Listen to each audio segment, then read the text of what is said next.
Ito ang epikong kwento sa kaharian ng ugmok. Ako si Ining, isa sa mga ugmukan at tagapagtanggol ng dakilang pinya.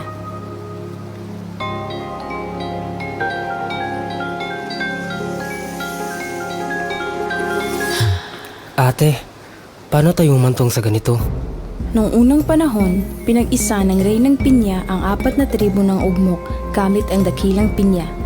Ang masaganang tribo ng Pamukpo, ang magigiting na tribo ng Subok, ang maaamong tribo ng Pangaliya, at ang masayahing tribo ng Paglipay. Ang ugmok ay namuhay ng may pagkakaisa, ngunit hindi ito nagtagal sapagkat bawat isa ay naghangad ang ang dakilang pinya. Dahil sa pag-aagawan ay nabiyak ito at nahati sa bawat tribo.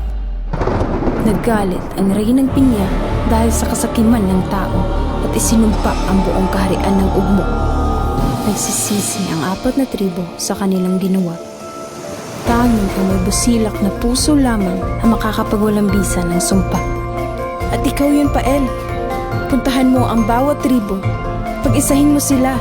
Buuhin mo ang dakilang pinya.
Silakan!